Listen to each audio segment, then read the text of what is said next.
Hello, ladies and gentlemen. Welcome back to the 8th episode of X's and O's for the 2019 fall semester. I'm Joe Thompson along with Isaac Dienison. Later on in the show, we're going to get into the recap of NFL Week 11. Got some interesting points to talk about there. Be a good show. I hope so. Good show today, I hope. And we're going to discuss the recent scandal involving the Houston Astros with them using a camera to steal signs. But more on that later. First, we're going to talk some college football. Isaac, FCS playoffs are running ruckshot. Yes, they are. It's down to the home stretch of the season, and most teams have played 11 games at this point, 10 or 11 games.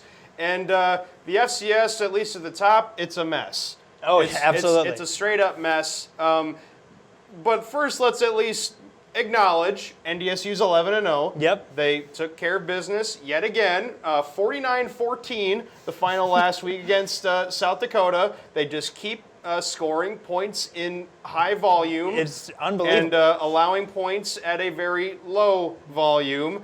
That's just kind of what they do this year. That's what they've been doing, really, for the last couple seasons and throughout the entire stretch of this championship runs. I would almost argue that this season has been probably one of the more consistent in terms of outcomes. Mm-hmm. Yeah, I mean, they did hit some, the team did hit some blips in the road a little bit in the middle of the year, but the fact that, they're averaging, a win by about 4 scores a game at this point. It's insane. And the defense hasn't really had very many games, if any at all, games where they have struggled and given up 30 points for no reason yet. They haven't had any games like that this year. So just the fact that they've continued to do that on a consistent basis, really tremendous. But I want to continue our coverage of the top of the playoffs right now. So the Bison are number 1. James Madison won yet again. They're 10-1. They're number 2. But number 3, Weber State lost to Montana. So Weber State, they were number 3. They fall down to number 6. Montana is your new number 3 now. And another notable ranking adjustment. South Dakota State, they were 8th in the FCS top 25, the stats poll. That is. They are now 5th after they put up 38 points against Northern Iowa at home for their senior day.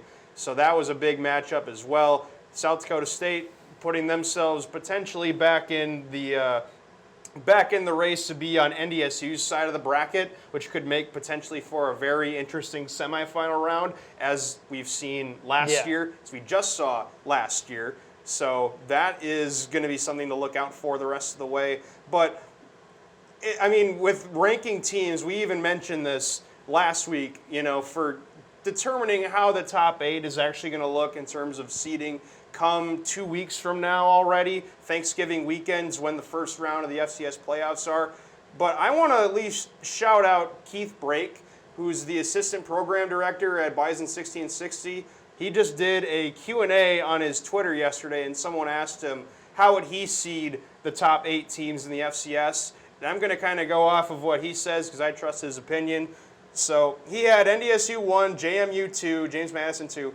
Then 3 through 5, they're all Big Sky teams. You can just draw them out of a hat. Montana, Sacramento State, they've been one of the biggest stories of the subdivision this year. And Weber State, you can just draw whoever takes 3, 4, and 5 out of a hat. He sees no difference in where they should be.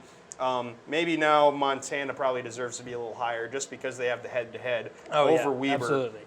Illinois State 6, South Dakota State surprisingly at 7, despite being 5th in the current poll, in the current top 25 poll, and then 8th, the 8th seed would be either Villanova, he sees, or Montana State. So the fact, though, that in this top 8, there would be 3 Missouri Valley Football Conference teams and maybe 4 Big Sky teams. Yeah. We thought the CAA was the second best conference in the FCS not too long ago. Apparently, the Big Sky has stepped their game up with all the good teams that they're producing. So I'm really going to be interested to see if Villanova is that second CAA team that's seeded this year, or if we're just going to get 4 Big Sky teams. Yeah, I guess we're going to have to see what happens in this last couple weeks and what the playoffs are going to look like eventually. But as for what's ahead, NDSU's at least next game is against Southern Illinois. Yep. And Southern Illinois, for those that may not know, they're quietly one of the one of those under the radar teams that haven't really thought of much of lately. Well, they're in a good position to make the playoffs with the resume they have. They're currently 7-4, and they've won 5 games in a row in the conference. That's really impressive, honestly. Well, you can, and it is like the fact that they are doing this. Yes, they're winning. If you look at their 5 games that they've won in a row on this stretch, they've been against Youngstown State. They're not very good. South Dakota, we just saw what NDSU did to them. Indiana State, Missouri State, and Western Illinois.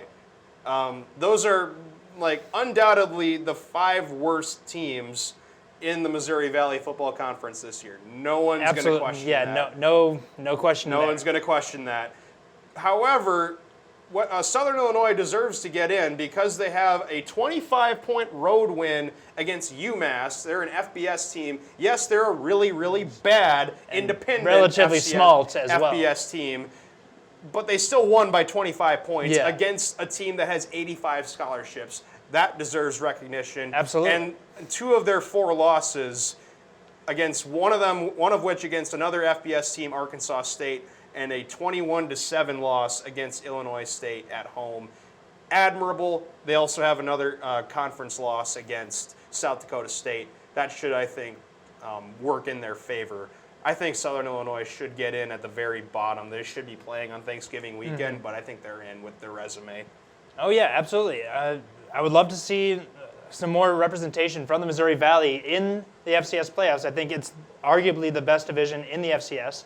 It's nice to see more teams represented from there. It's been one of the toughest conferences to play in. Oh, yeah. But it was a shame last year that only 3 teams made it, and 2 of them were seeded, and the other was UNI. Yeah. And they were 6-5. I think last year was kind of an anomaly. It was kind of a down year for the conference as a whole. Illinois State wasn't very good. UNI barely got in. They weren't very good in the regular season, but now we're seeing, the rise of Illinois State and the rise of Northern Iowa, and South Dakota State's still all right. They're hanging in there right now with their 3rd-string quarterback after Jabari Gibbs suffered that injury against NDSU. So playoffs are right around the corner. I highly recommend, if you get a chance to watch some of them, watch some of these playoff games, even if it doesn't involve NDSU. It's always interesting to see how these games play out and who North Dakota State will play week to week after they get the first round bye, because there's no way they're not going to get the first round bye. The selection show, I think, is going to take place this coming Sunday, because the regular season ends on Saturday, and they usually have the bracket selection show Sunday morning. I think it's on ESPNU. Makes sense. I would look out for that. All right. Should be interesting. Well, I want to see who's seeded where. Who's going to play who. Absolutely. Who's going to be on the same side of the bracket as NDSU, because I think it's almost a foregone conclusion. If NDSU wins, they'll be number 1. Oh, yeah. I mean, they don't have a loss. They haven't had a loss in 2 years. And they can extend that winning streak to 33, which would tie the all-time record if they were to win at Southern Illinois. There's really no case you can make against North Dakota State not being the number 1 seed. No. But we're going to go ahead and move on real quickly to the FBS playoffs, the college football playoffs. Last week's top 4 was LSU at number 1, Ohio State at number 2, Clemson number 3, Georgia number 4. The first 2 out were Alabama at number 5 and Oregon at number 6. With the way that college football happened last week, with some of the bigger teams dropping or some of the big top 4 teams winning, how do you see it shaping out? Well, the top 6 isn't going to change in terms of teams, I don't think. You just said it. Everybody won. I think that was what you implied, but everybody won in the top 6. So I don't see anything. I don't see any new teams in the first 2 out of the top 4. But because Georgia beat Auburn last week on the road, and when you compare Georgia's resume, yes, they have a loss against South Carolina. That's pretty bad. That's the worst of the top 4 in terms of losses. They've beaten a lot of really good teams too. Right. Well, Georgia, you got to give them the benefit of the doubt. They play in the SEC. They have Florida on their schedule. They beat Florida. But, I think with Clemson's resume just being overall really poor, their best win is against a currently unranked Texas A&M, and that was only 24-10. So I would almost see I would not be surprised if Georgia leapfrogged Clemson in the next playoff rankings. Yeah, that would honestly make sense to me. Because Georgia, they just by winning last week against Auburn, that's already a way better win than what Clemson has. Oh, absolutely, 100%. And Clemson's are in the same boat as Alabama, where they don't really play anybody and even in like the tops of their conference, they're still not really playing anybody. I mean, and you can almost make the argument as well. Well, Clemson just played a formerly ranked team, Wake Forest. Yeah, they just did, but they also kicked the poo-poo out of them. 50-something to 3. They just took them out back. So yeah, I'm really interested to see how the bottom of the top 4 shapes out. LSU and Ohio State should be some form of 1 and 2, but I'm also really intrigued this weekend. Ohio State versus Penn State. That's a big game. At the Shoe. I think it's at the Horseshoe in Columbus. Yes, because College Game Day's coming there. So. And they were already at Happy Valley, right? For the Michigan game? I don't think. Remember that. But, maybe. I don't know. But anyway, so Ohio State, they're getting to host this game this year against Penn State. It's always pretty much come down to these two teams for the most part. It's been a pretty hot rivalry the last couple of years. Especially because of how good Penn State has built their program back up. Give a lot of credit to James Franklin. I don't know how Penn State competes, though, with Ohio State. They just put up 70 points. And Ohio State just put up 70 points in their last game against Maryland. And Penn State barely beat. I'll give Indiana credit. They've been much better than they had been the last, however long it's been since they were last really good. Oh, that's got to be forever ago. It's been a very long time since Indiana's good this year. They're all right. Yeah, it's still Indiana, you know what I mean? And Penn State had to play really, really well to beat Indiana last week. And Indiana, they had 7 wins last week. They still have 7 wins, I guess, but they weren't even ranked. They were 7-2, and I think there's a reason for that. It's also just the bottom of the Big Ten East being really bad. I think they've benefited from that. So, I'm not going to knock 7 wins though for Indiana though. That's been a year for them really. So yeah, congratulations though for Indiana winning 7 games. But yeah, that Ohio State Penn State game should be the biggest impact on the playoff. Not even close. I looked it up. The rest of the games this weekend for playoff implications are not going to be nearly as good. LSU plays Arkansas. Clemson's off this week. Georgia plays against Texas A&M at home. So I would more often than not, give Georgia that one. Alabama's playing against Western Carolina at home. Why do you schedule such weak opponents late in your season, Alabama? Why do you do that? That doesn't make sense. Give your starters a little bit more rest, but now without Tua Tagovailoa for the foreseeable future. Tua. Yeah, I don't know if Alabama. I think that Auburn game is going to be a little more important this year than it has in previous years. Absolutely. But I would almost watch out though for Oregon if they are still 6. They're playing on the road against Arizona State this weekend. Shout out Herm Edwards. I would watch out for Arizona State this weekend at home, night game in Tempe. Ooh. It's the largest, student body in the country, and I think it's going to be a raucous environment. The lights are going to be on for this game. I would not be surprised if Oregon were to struggle against Arizona State. I'd watch out for Arizona State. Yeah, it's going to be a really interesting next couple weeks across all of college football. We won't even be able, I guess we will be able to cover the last week of the regular season. Yeah, we'll have a show next week. Why not? Barring some weird technical issue or if one of us is sick, but sure. Who knows? Knock on wood. But we're going to go ahead and we're going to take a quick break. When we come back, we're going to recap NFL Week 11 and talk about the Houston Astros cheating scandal.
The NDSU Bookstore, where every true fan and alum goes to get their pride on.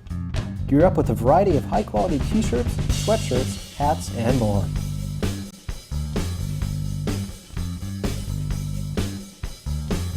Made by top-of-the-line brands like Under Armour, Nike, and CI Sport to help you show off your Bison pride. The NDSU bookstore has everything you need in your two favorite colors, green and gold. I remember the moment I'll never forget that moment. that changed my life. At that moment, it hit me. This is why I joined the Guard. We're soldiers, always ready to protect our country. But we've also got communities. Family, friends, neighbors who count on us. I couldn't believe it. I just saved a life. Somebody from my hometown. See what it means to be a citizen soldier at NationalGuard.com.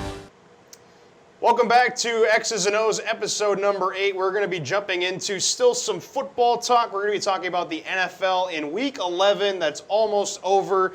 There were a few storylines that really dominated the headlines. There were not a lot of really good games, I think, maybe other than for about 3 of them. None really worth talking about, honestly. Except for, at least let's begin with the Thursday night game, the Browns and the Steelers, and the craziness that unfolded from that one.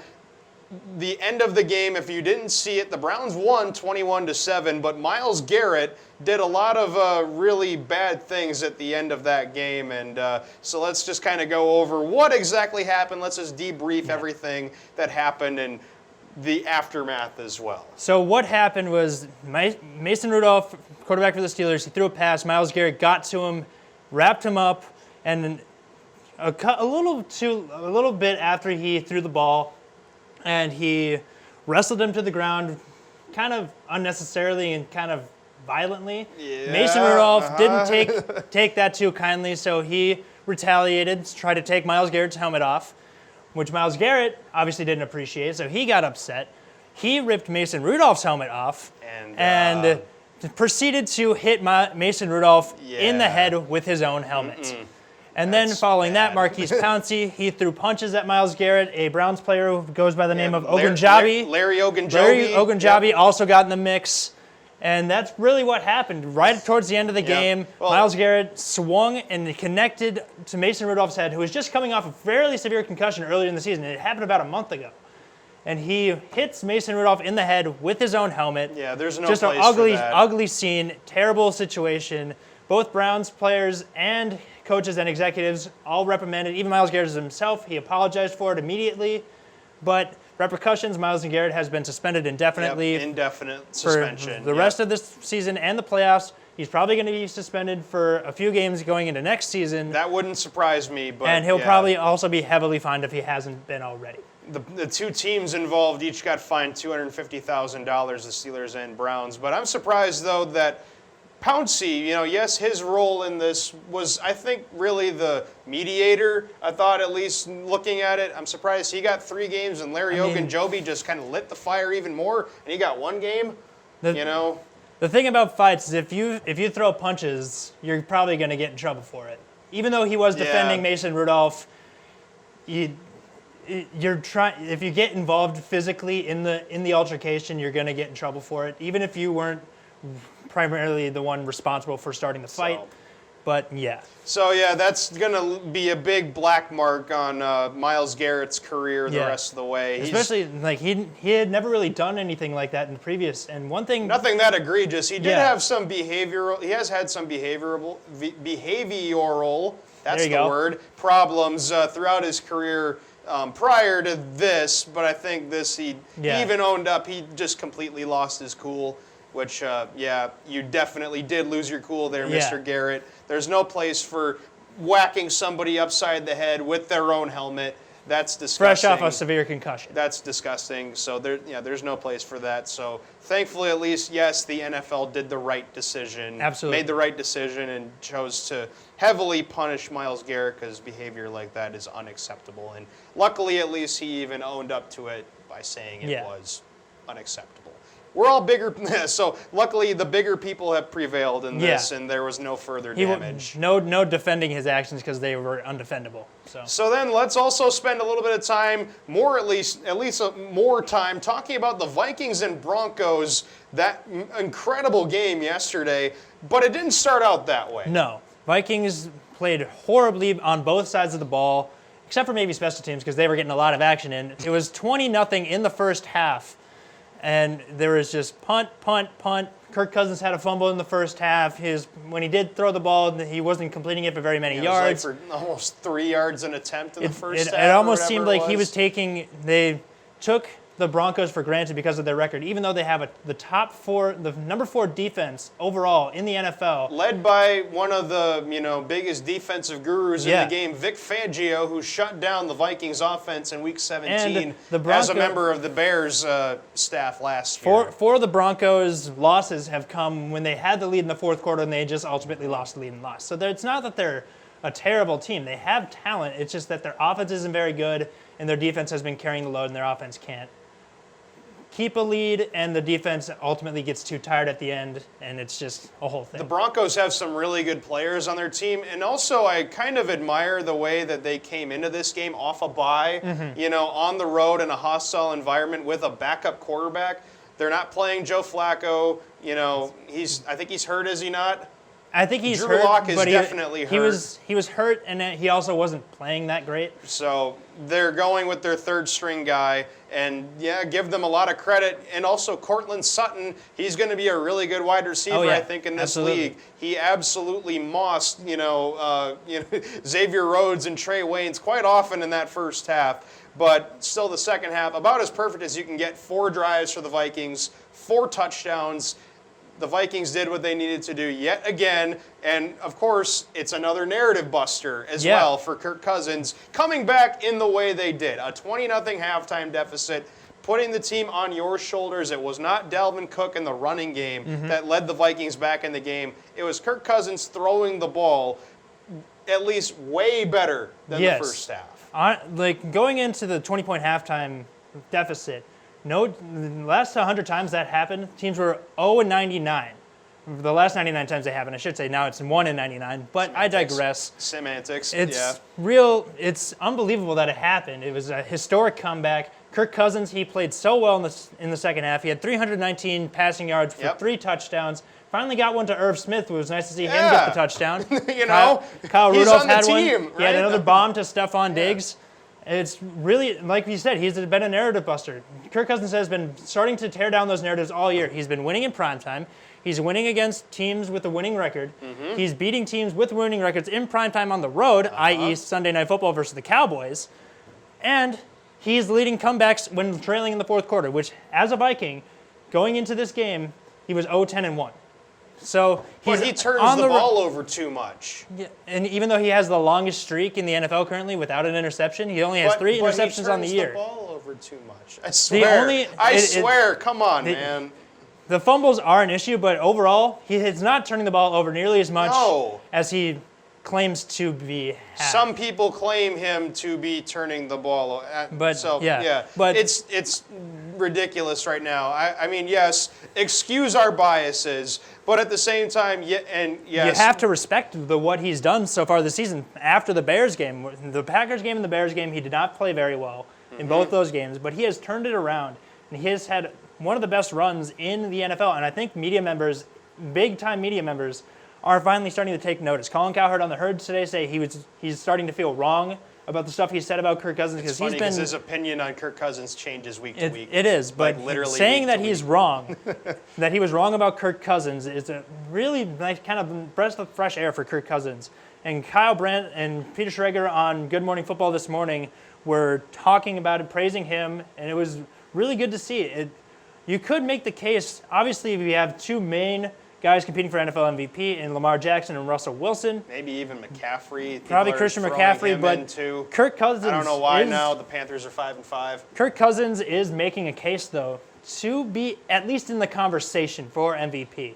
Obviously, just the name Kirk Cousins, all the casual NFL fans are going to be, oh, why he's MVP? No, Kirk Cousins stinks. Or the scorned Redskins fans. I think that's really where more of this Redskins fans hate is coming from. Just it's fun to pick. People find it fun to pick on Kirk Cousins for whatever reason. Which we've talked about extensively on this program. But it's been really nice to see that Kirk Cousins has had a nice bounce back year. He's finally getting comfortable in an offense that really plays to his strengths and is willing also to run the ball too. Yep. So even though they did have to come back from a 20-point halftime deficit against a 3-6 team with a backup quarterback, you still got it done.